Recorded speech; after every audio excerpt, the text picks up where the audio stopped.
दिनै गोदान बोसोरनि बयनिसिमबो मोजां हामलायनाय बावहरनाय थाबाय। 2025 मायथाइयाव जाहाथे बयनिबो जिउआव साननाया जाहाथे देग्लाय बे बोसोराव बयनिबो साननाया जाफुङो। मानसिनि जिउआव थांना थानायाव गावबा गावनि मोनसे सिमां थायो। बे सिमाङा 2025 मायथाइयाव जाफुङै जे सिमां, बे सिमाङा जाहाथे बे 2025 मायथाइयाव जाहाथे जाफुङो, बेखौ आं गासैबो बिटिआर आरो आसामनि रायजो राजानि जानानै इसोरनि सेराव आर'ज बिबाय।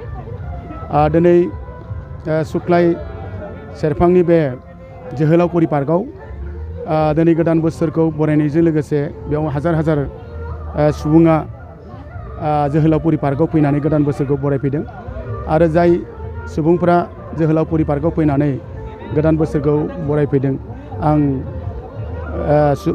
जोहोलावफुरि पार्कआव फैनाय सुबुंफोरनि जानानै इसोरनि सेराव आर'ज बिदों जाहाथे जाय सुबुंफ्रा दिनैहाय गोदान बोसोरखौ बरायदों बिसोरनि साननाय जाहाथे गासिबो जाफुङो, बेखौ आफा इसोरनि सेराव आर'ज बिदों।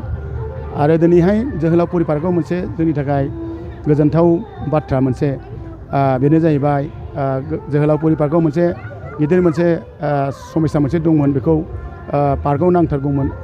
आरो बे हिसाबै जोहोलावफुरि पार्कआव दिनै कालचार स्टेज बेयाव अपेनिं खालामनाय जादों। आरो बे कालचार स्टेजखौ जोंनि आसाम बिधान सभानि बुंथिगिरि बिस्वजित दैमारि बिथाङा बे कालचार स्टेजखौ बेखेवना होदों। आरो बे कालचार स्टेजखौ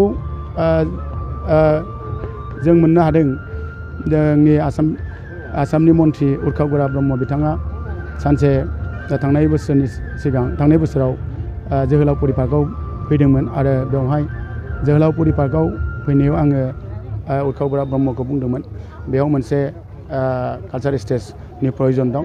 दा बिदि बुंनायखौ बिथाङा मन्थ्रि उरखाव गोरा ब्रह्मआ आंनि खोथाखौ गनायनानै जे आसामनि मन्थ्रि रनेश बेगरनिफ्राय WBTBCनिफ्राय 50 लाख थाखा सेंसन खालामदोंमोन। आरो बे सेंसन खालामनाय बे खामानिया फैयै दिनै जोबथा खामानि जाबाय, दा अपेनिं जाबाय।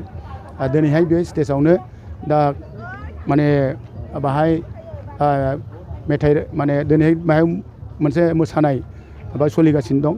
आरो बे स्टेजावनो जों सान्दों बिदिनो गुबुन गुबुन समावबो जाहाथे बेबायदिनो जों प्रग्राम खालामनाय मोनसे सुबिदा जों मोननो हादों। बेनिखायनो आं आसामनि मन्थ्रि उरखाव गोरा ब्रह्म बिथांखौबो आं साबायखर बावदों।